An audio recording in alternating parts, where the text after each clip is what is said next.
Okay, YouTube, in my last video we introduced the concept of a linear system and two equations and two variables, and also how we could solve it by graphing. All I want to do in this video is reuse those methods that we talked about, but looking at an application situation. What I find is a lot of people have difficulty coming up with a system in the first place, which is what really our job is. A lot of time we're given a system, but a lot of time we have to come up with it. So when you read through an application situation, recall that we're looking at a system that is going to involve two equations, but also has two variables, or these things that we're looking for, unknowns. So as we read through this, let's go ahead and pay attention and underline important values, but let's also think about what are the things that we're trying to find here, so we can define what we want to allow X and Y to be. So we say our family is planning a 7-day trip to Florida. 7 days may be important here. It says you estimate that the cost will be $275 per day in Tampa and $400 per day in Orlando. It says the total budget for the 7 days is $2,300. It says how many days should you spend in each location. So here's the key. Usually it's the last sentence. I don't want to say it's always the last sentence, but it says how many days should you spend in each location. So since there are two locations, and we're looking for a number of days, then the very first thing we want to make sure we write here is when we set up a system, we define our variables and we talk about what it is that we're trying to find. So it's important that we write number of days, and I'm going to write here that the first location that we encountered at least was Tampa, and then we say this will be the number of days that we spend in Orlando. So we say days, and then we say Orlando. Now that we've defined our variables though, what we want to do is set up a couple of equations here. So I'll make this really easy for a lot of people. As a matter of fact, what I want you to look for is just units that we measure in. So in terms of the numbers that we're looking at up here, I have like 7 days. Days is being measured in days, okay? And then these three numbers here, I notice they all have dollar signs, okay? So when we look at finding our equations for our system here, I will tell you that 2300 kind of stands out as being a little bit bigger than both the 400 and the 275. And in terms of what we interpret that as being is our total budget for the whole trip. So when we say, well, what do 275 and 400 tell us? You know, they're telling us the cost per day in each location. So that being said, what we want to do is come up with some equation that says dollars plus dollars comes out to be dollars. And in this case, what our equation would look like is this. We say $275 per day times however many days we spend in Tampa. Add that to $400 per day times the number of days we spend in Orlando, and that should come out to be a total of 2,300.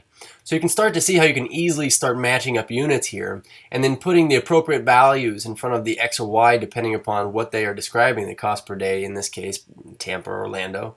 And then we have this over here is our 2,300 is our total. Okay, so our total kind of goes on the right.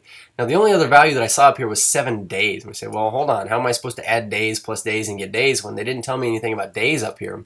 But the idea I want to point out here is this. We are actually referring to X and Y as already being measured in days.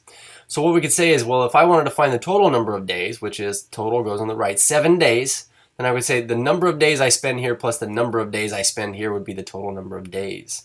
So if I want to find a solution to this system, I'm going to get my calculator out here.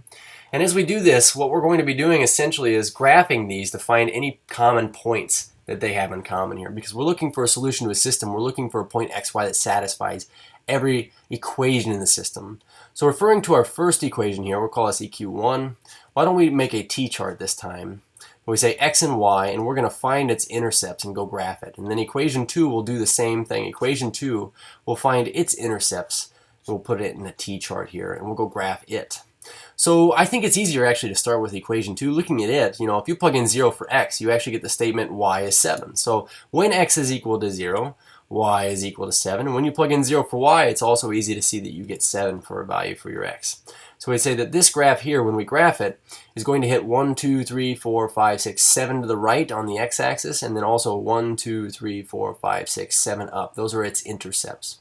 So very carefully here, I'm going to graph this as straight as I possibly can and label this X plus Y. Oops, I was thinking 7. X plus Y is 7. And then the other equation here, we're going to have to find its intercepts. When we plug in 0, when we plug in 0 for X, then we're going to be left with a statement here that says 400Y is equal to 2,300. And so when I solve that, basically I'm going to have to take 2,300 divided by this 400. So 2,300 divided by 400. We get about 5.75 as our intercept there. Whoops. 5.75. And we say plugging in 0 for Y, we're going to get 2300 divided by 275. So on the same calculator here, we'll take our 2300 divided by 275.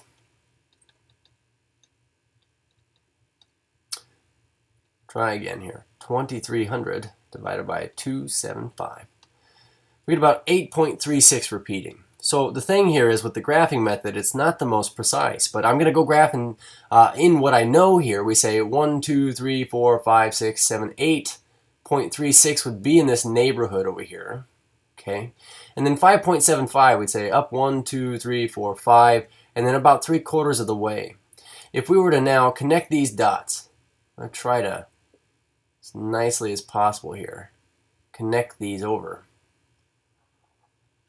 and say, where do we think they intersect? I think we've got a common point somewhere in here. So it's looking like maybe 4 to the right and up 3. Maybe it's 4 and 3. So we'd say, is the point 4, 3 the solution to the system? And the way we check this is just to go plug it in. Now I can easily see if I put a 4 and a 3 in for my x and my y that satisfies the second equation. It's really the first equation that we're going to check out.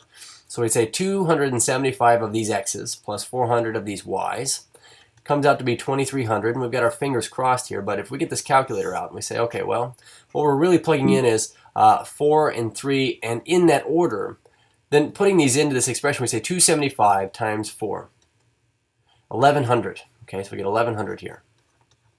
Plus now 400 times 3 is 1200.